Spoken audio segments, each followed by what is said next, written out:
നിങ്ങളോട് പറയാനായിട്ട് ആഗ്രഹിക്കുന്നത് 3 കാര്യങ്ങളെക്കുറിച്ചാണ്.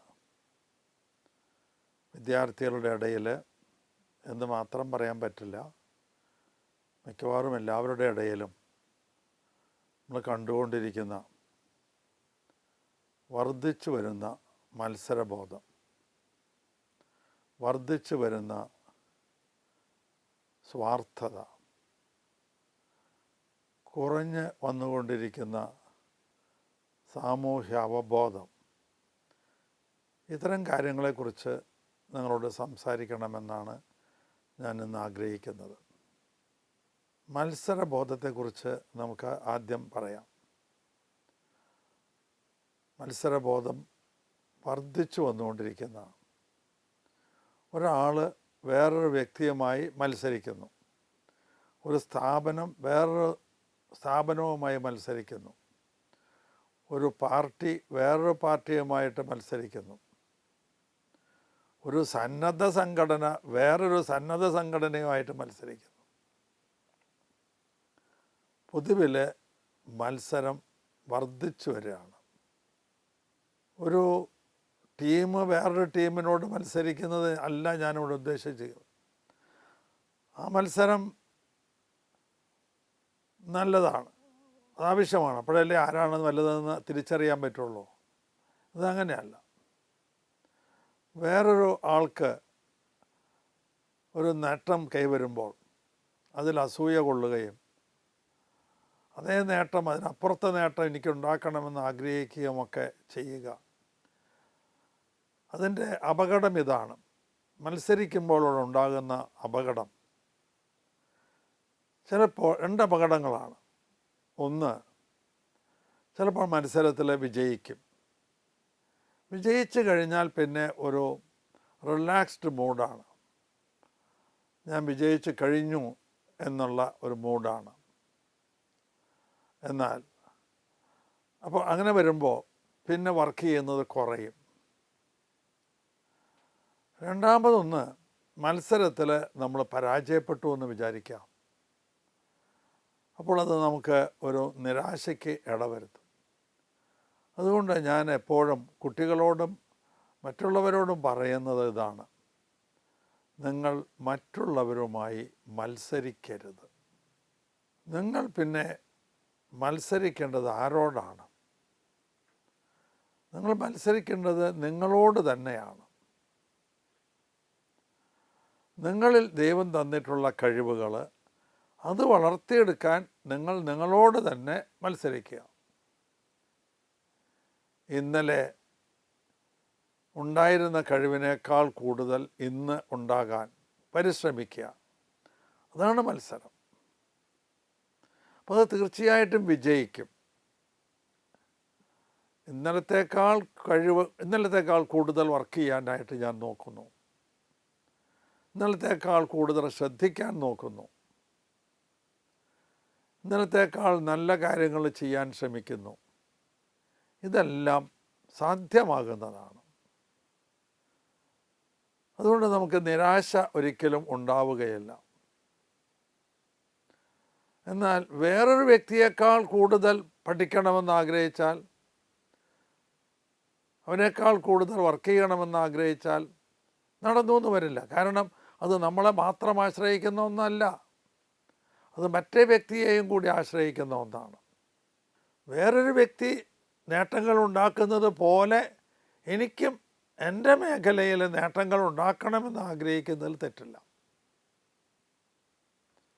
വേറൊരു വ്യക്തിയെ റെഫറൻസായിട്ട് എടുക്കുന്നതിൽ തെറ്റില്ല, ഒരു തെറ്റുമില്ല. ഒരു ക്ലാസ്സിൽ നന്നായി പഠിക്കുന്നൊരു കുട്ടി നന്നായി അറ്റൻഡ് ചെയ്യുന്നു, മാഷന്മാരോട് നന്നായിട്ട് പെരുമാറുന്നു, സഹപാഠികളോട് നന്നായി പെരുമാറുന്നു. അങ്ങനെ ഒരു വ്യക്തിയെ ഒരു മോഡലായിട്ട് എടുക്കുന്നതിന് വിരോധമല്ല. പക്ഷെ അയാളോട് മത്സരിക്കരുത് എന്നാണ് ഞാൻ ഈ പറഞ്ഞതിൻ്റെ അർത്ഥം. അയാളെക്കാൾ മിടുക്കനാകണം അങ്ങനെ ചിന്തിക്കരുത്. അയാളെപ്പോലെ എനിക്ക് എന്നിലുള്ള കഴിവ് പരമാവധി വർദ്ധിപ്പിച്ചെടുക്കണം. അത് നമ്മളോട് തന്നെയുള്ള മത്സരമാണ്. അത് തീർച്ചയായിട്ടും നിങ്ങൾ വിജയിക്കും. ഇന്നലെ കിട്ടിയതിനേക്കാൾ കൂടുതൽ മാർക്ക് എനിക്ക് ഈ പരീക്ഷയിൽ വേണം എന്ന് ആഗ്രഹിച്ചാൽ മാത്രം പോരല്ലോ, അതിനു വേണ്ടി നമ്മളപ്പോൾ പരിശ്രമിക്കും. തീർച്ചയായിട്ടും നമുക്ക് കൂടുതൽ മാർക്ക് കിട്ടും. വേറൊരു വ്യക്തിയേക്കാൾ, വേറെ വിദ്യാർത്ഥിയേക്കാൾ കൂടുതൽ മാർക്ക് എനിക്ക് കിട്ടണമെന്ന് ഞാൻ ആഗ്രഹിച്ച് പഠിച്ചാൽ അത് ചിലപ്പോൾ നടന്നില്ല എന്ന് വരും. കാരണം അവനും ഇതുപോലെ അവൻ്റെ കഴിവുകൾ വർദ്ധിപ്പിക്കണമെന്ന് ആഗ്രഹിച്ച് അവൻ കൂടുതൽ വർക്ക് ചെയ്താൽ നമുക്ക് അവനെ കവച്ചു വയ്ക്കാൻ പറ്റില്ല. അപ്പോഴാണ് നിരാശ വരിക.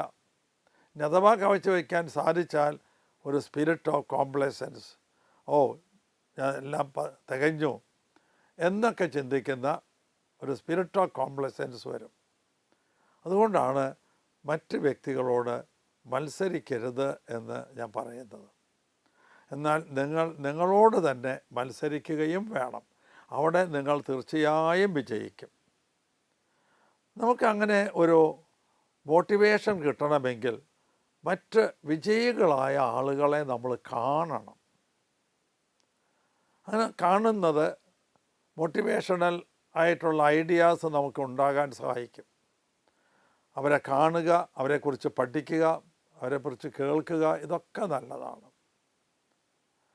അത് ശരിക്കും പറഞ്ഞാൽ നമ്മുടെ മനസ്സിൻ്റെ ഇന്ധനമാണ്. മനസ്സിനൊരു ഇന്ധനം വേണം. ഏത് മെഷീൻ വർക്ക് ചെയ്യണമെങ്കിലും ഒരു ഇന്ധനം വേണം. നമ്മുടെ ശരീരം വർക്ക് ചെയ്യാനായിട്ട് നമ്മൾ അതിന് ഭക്ഷണം കൊടുക്കുന്നുണ്ട്, അതാണ് ഇന്ധനം. ഓക്സിജൻ കൊടുക്കുന്നുണ്ട്, അതാണ് ഇന്ധനം. ഒരു ഡീസൽ എഞ്ചിൻ വർക്ക് ചെയ്യാനായിട്ട് നിങ്ങൾ ഡീസൽ കൊടുക്കുന്നുണ്ട്, അതാണ് അതിൻ്റെ ഇന്ധനം. അപ്പം എല്ലാ പ്രവൃത്തികളും നടത്തുന്നതിനൊരു ഇന്ധനം വേണം, ഊർജം ഇൻപുട്ട് കൊടുക്കണം. അതുപോലെ നമ്മുടെ മനസ്സ് വർക്ക് ചെയ്യുന്നതിന് നമ്മളൊരു ഇന്ധനം കൊടുക്കണം. ആ ഇന്ധനമാണ് നല്ല ആശയങ്ങൾ, മോട്ടിവേഷണൽ തോട്ട്സ്, ഇൻസ്പിരേഷണൽ ഐഡിയാസ്. അത് എന്നും നമ്മൾ കൊടുത്തുകൊണ്ടിരിക്കണം. നിങ്ങൾ നോക്കിക്കോളൂ, വലിയ കണ്ടുപിടുത്തങ്ങളൊക്കെ ഉണ്ടാക്കിയിട്ടുള്ള വ്യക്തികൾ അവരാരോടും മത്സരിച്ചല്ല ഈ വലിയ ഉന്നതമായ നിലയിലൊക്കെ എത്തിയത്. ആരോടും മത്സരിച്ചിട്ടല്ല. വലിയ കണ്ടുപിടുത്തങ്ങൾ ഉണ്ടാക്കിയ ആളുകളുടെ ജീവചരിത്രം നമ്മൾ വായിക്കണം.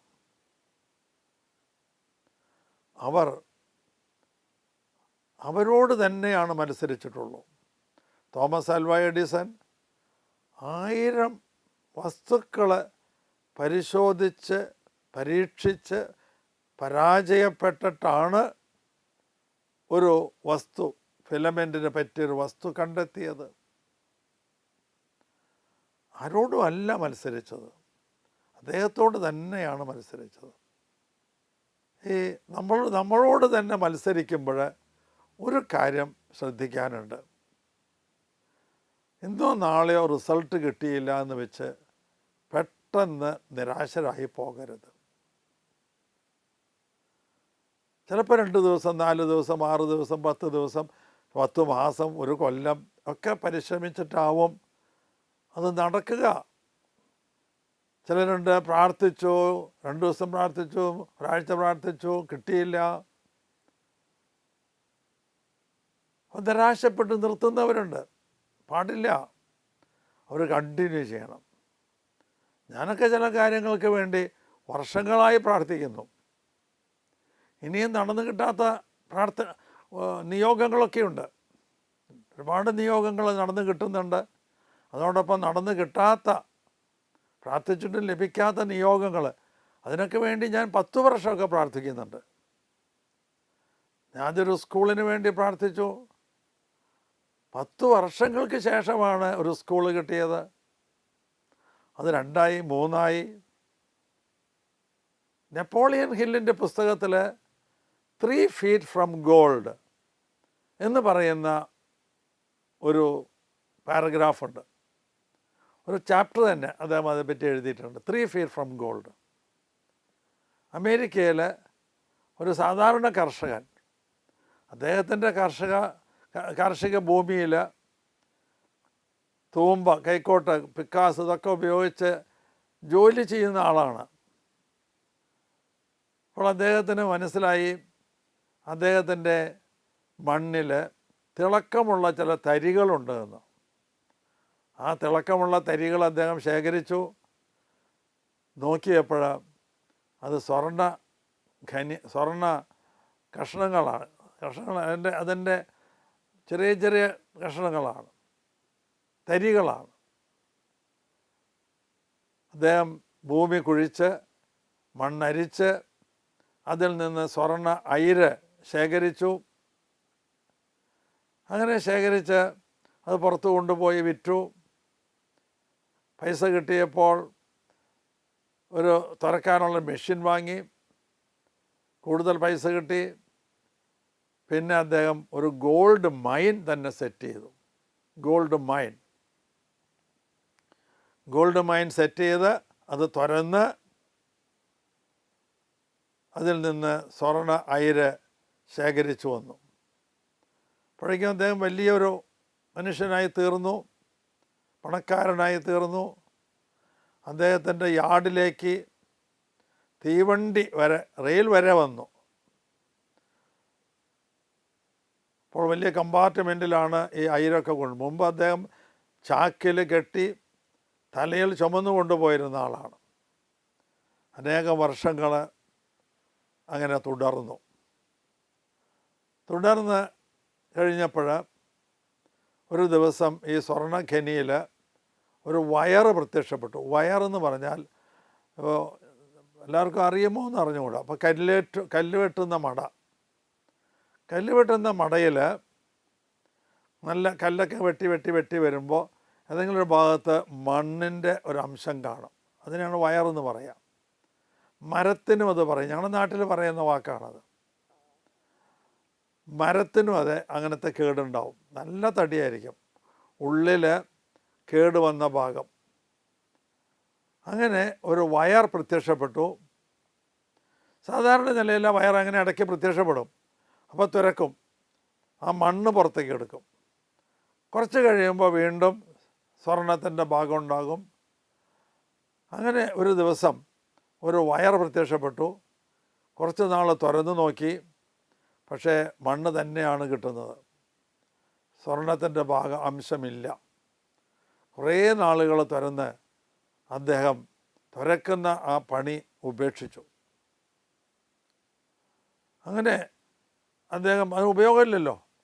ഉപയോഗമില്ലാത്തതുകൊണ്ട് അദ്ദേഹം അത് ഒരു ജങ്കർക്ക് വിറ്റു.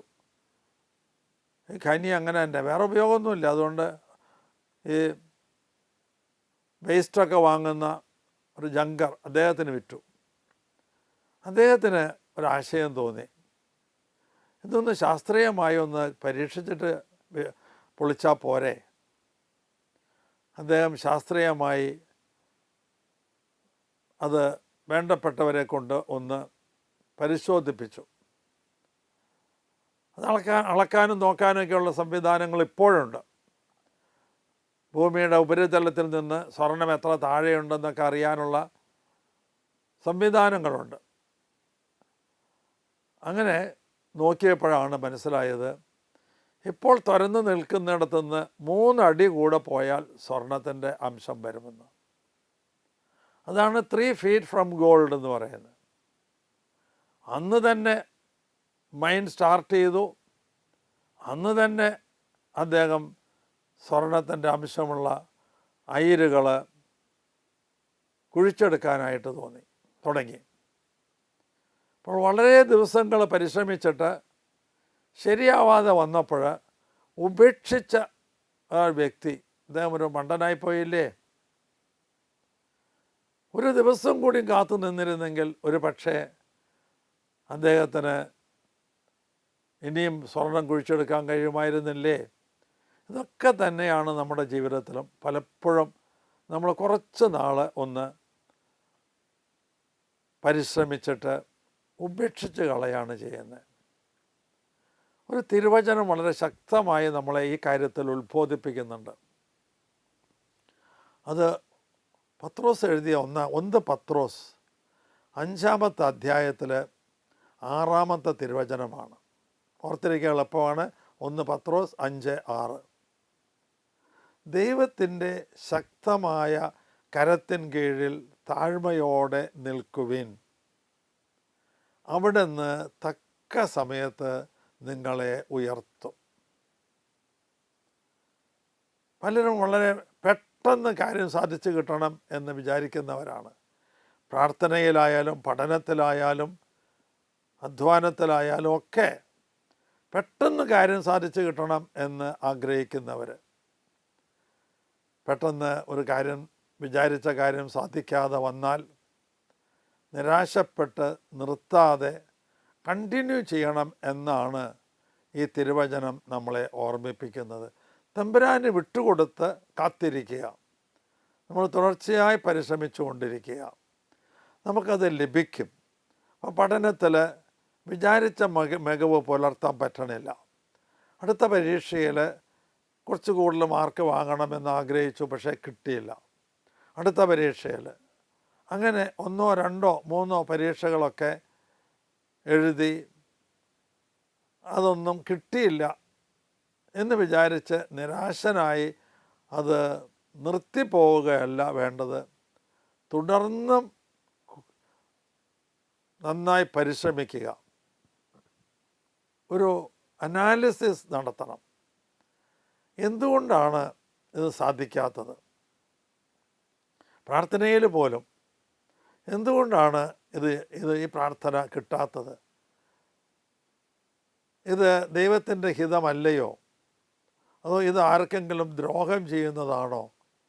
ഞാൻ ഈ അപേക്ഷിക്കുന്ന കാര്യം ആർക്കെങ്കിലും ദ്രോഹം ചെയ്യുന്നതാണോ എന്നൊക്കെ നമ്മളൊന്ന് അനലൈസ് ചെയ്ത് നോക്കണം. എനിക്ക് മാർക്ക് കൂടാത്തത് എന്തുകൊണ്ടാണ്? എൻ്റെ പഠനത്തിൻ്റെ രീതിയിലുള്ള പോരായ്മകളാണോ? ഞാൻ പഠിക്കുന്ന സമയത്തിൻ്റെ പോരായ്മയാണോ?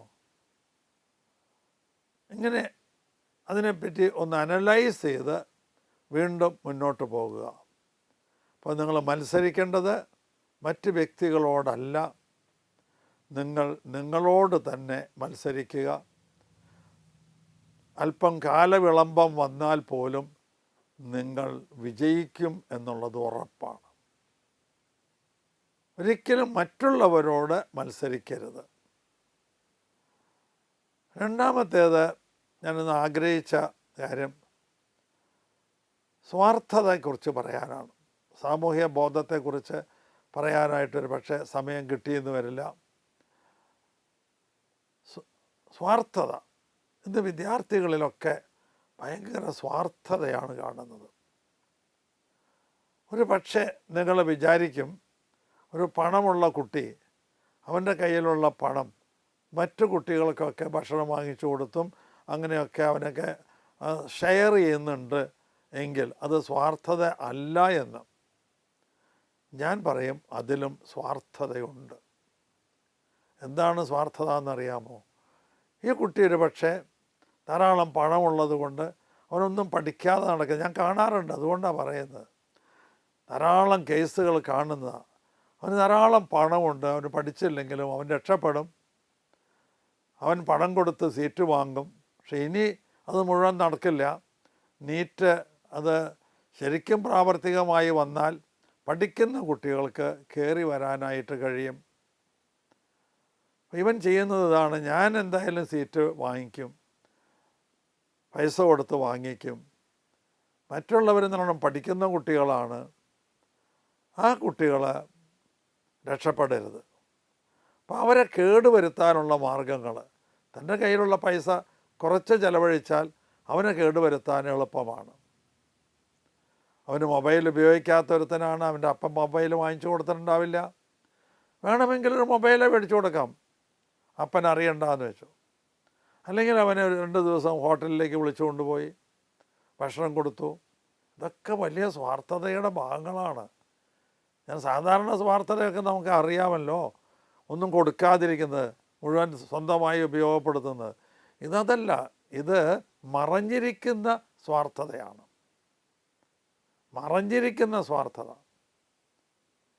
ചില കുട്ടികളുണ്ട്, അവനെ പഠിച്ചിട്ടൊന്നും മനസ്സിലാവാത്തവനുണ്ടാവും. അപ്പോൾ വേറൊരുത്തൻ നന്നായി ഇരുന്ന് പഠിക്കുന്ന, പ്രത്യേകിച്ച് ഹോസ്റ്റലുകളിൽ ഒക്കെ നന്നായി പഠിക്കുന്നു, മുറിയിലിരുന്നാണ് പഠിക്കുന്നതെങ്കിൽ അവൻ്റെ വാതിൽക്കൽ ചെന്ന് മുട്ടി കുറച്ച് നേരം അവനെ ഉഴപ്പിപ്പോകുന്നു. വർത്തമാനം പറഞ്ഞിരുന്നാൽ മതിയല്ലോ. മറ്റേയാൾ മര്യാദക്കാരനായതുകൊണ്ട് വാതിൽ തുറന്ന് ഇയാളെ സ്വീകരിച്ചു, വർത്തമാനം പറഞ്ഞു, എന്നിട്ട് പോകുന്നില്ല. അങ്ങനെയൊക്കെയുള്ള അവസരങ്ങളിൽ നമുക്ക് പറയാനായിട്ട് കഴിയണം, സോറി സ്നേഹിത, എനിക്ക് കുറച്ച് പഠിക്കാനുണ്ട്, എൻ്റെ തീർന്നിട്ടില്ല. അതിനുള്ള ചങ്കൂറ്റം നമുക്കുണ്ടാകണം. അവൻ വന്നിട്ടുള്ളത് നമ്മളെ ഉഴപ്പാനാണ്. അപ്പോൾ നമുക്ക് പറയാൻ കഴിയണം, എനിക്ക് ഇന്ന് ജോലിയുണ്ട്, ഇപ്പോൾ സൗകര്യമില്ല കേട്ടോ, ഇപ്പോൾ സൗകര്യമില്ല എന്ന് പറഞ്ഞ് മാറാനായിട്ട് കഴിയണം. അതുപോലെ തന്നെ ചിലപ്പോൾ സ്റ്റഡി ഹാളിലിരിക്കുന്ന കുട്ടികളാവാം, ഒരു നന്നായി പഠിച്ചുകൊണ്ടിരിക്കുന്നു. അപ്പോൾ അവൻ്റെ അടുത്ത് ചെന്ന് ഒരു സംശയം ചോദിച്ചു. അപ്പോൾ സംശയം ചോദിക്കുന്നത് നല്ല കാര്യമല്ലേ എന്നായിരിക്കും നമ്മൾ വിചാരിക്കുന്നുണ്ടാവുക. പക്ഷേ അങ്ങനെ അല്ലാതെ അവൻ്റെ ഉദ്ദേശം അതല്ല. ആ കുട്ടി നന്നായി പഠിക്കരുത് എന്നുള്ളതാണ് അവൻ്റെ ഉദ്ദേശം. അതുകൊണ്ട് നമ്മളിത് തിരിച്ചറിയണം. മറ്റുള്ളവരുടെ സ്വാർത്ഥപരമായ പെരുമാറ്റം അത് നമ്മൾ തിരിച്ചറിയണം. അവൻ്റെ ഉദ്ദേശം എന്താണ്? പറഞ്ഞു കൊടുക്കണതിന് ഒരു തെറ്റുമില്ല. അവനെ പറഞ്ഞു കൊടുത്തു കഴിഞ്ഞാൽ എൻ്റെ അറിവ് പോകും, അങ്ങനെയൊന്നും ചിന്തിക്കരുത്. അത് സ്വാർത്ഥതയാണ്. അത് നമുക്ക് നേരിട്ട് സ്വാർത്ഥത എന്ന് പറയാം. ഇത് ഞാൻ പറഞ്ഞു കൊടുത്താൽ എനിക്ക് നഷ്ടം വരുമോ എന്ന് ചിന്തിക്കുന്നത്, അങ്ങനെ പഠിക്കുന്നൊരു കുട്ടി ഒരിക്കലും ചിന്തിക്കാൻ പാടില്ല. അവനതൊന്ന് പറഞ്ഞു കൊടുക്കുക. അപ്പോൾ നമ്മളൊരുത്തനെ സഹായിക്കുകയായി. ശരിക്കും ഒരു സാമൂഹ്യ ബന്ധത്തിലേക്ക് വരുന്നതാണത്. അത് സഹായിക്കുകയായി. അതാണ് ഒരു കാര്യം. അതോടൊപ്പം ഞാൻ ആ പറഞ്ഞു കൊടുത്ത കാര്യം ഇനി ഞാൻ ഒരിക്കലും മറക്കില്ല. ഒരു വിഷയം നമ്മൾ പഠിച്ചു, അത് മറന്നു പോകും. എന്നാൽ ഞാനത് ആർക്കെങ്കിലും എക്സ്പ്ലെയിൻ ചെയ്ത് കൊടുത്തു, അതുമല്ലെങ്കിൽ ഞാനത് പഠിപ്പിച്ചു ബോർഡിന്മേൽ, പിന്നെ അത് മറക്കില്ല. അതുകൊണ്ട് അത് പറഞ്ഞു കൊടുക്കുന്നത് നല്ലതാണ്. ആ കുട്ടി ഒരിക്കലും സ്വാർത്ഥ മനോഭാവമുള്ളവനാകാൻ പാടില്ല. പറഞ്ഞു കൊടുക്കണം, മറ്റുള്ളവരെ ഹെൽപ്പ് ചെയ്യണം, സംശയമൊന്നുമില്ല. ഈ സ്വാർത്ഥതാ മനോഭാവം പലപ്പോഴും ഒളിഞ്ഞും ആണ് വരിക, തെളിഞ്ഞു വരില്ല. അവൻ്റെ പ്രവൃത്തിയുടെ ഗൂഢോദ്ദേശം എന്താണ് എന്ന് നമുക്ക് മനസ്സിലാവില്ല. അത് വിവേചിച്ചറിയാനായിട്ട് നമുക്ക് കഴിയണം. ആ വിവേചന ശക്തി അത് ഇമ്പോർട്ടൻ്റാണ്. ഡിസേൺമെൻ്റ് എന്ന് പറയും. ഡിസേൺമെൻറ്റ്, നല്ലതും മോശവുമായിട്ടുള്ളത് തിരിച്ചറിയാനുള്ള ആ ശക്തി. ആ വിവേചന ശക്തി ശരിക്കും ലഭിക്കുന്നത് നമ്മളിൽ ദൈവാത്മാവ് പ്രവർത്തിക്കുമ്പോഴാണ്. പരിശുദ്ധാത്മാവ് നമ്മളിൽ പ്രവർത്തിക്കുമ്പോഴാണ് ആ വിവേചന ശക്തി ലഭിക്കുന്നത്. ആ വിവേചന ശക്തി ലഭിച്ചു കഴിഞ്ഞാൽ ഒരുത്തൻ എന്ത് ഉദ്ദേശത്തോടു കൂടിയാണ് നമ്മുടെ അടുത്ത് വന്നത് എന്നൊക്കെ നമുക്ക് മനസ്സിലാകും. അപ്പോൾ അവനെ അവോയ്ഡ് ചെയ്യേണ്ടതാണോ നമ്മൾ അവോയ്ഡ് ചെയ്യുന്നു, അല്ല അവനെ ഹെൽപ്പ് ചെയ്യേണ്ടതാണോ അവനെ ഹെൽപ്പ് ചെയ്യുന്നു. ഈ വിവേചന ശക്തി നമുക്ക് ഡെവലപ്പ് ചെയ്യുന്നതിന് പരിശുദ്ധാത്മാവിൻ്റെ പ്രവർത്തനം നമ്മളിൽ ആവശ്യമാണ്. പരിശുദ്ധാത്മാവ് നിങ്ങളിലെല്ലാം വന്ന് നിറയട്ടെ എന്ന് പ്രാർത്ഥിച്ചുകൊണ്ട് എൻ്റെ ഈ വാക്കുകൾ ഉപസംഹരിക്കുന്നു.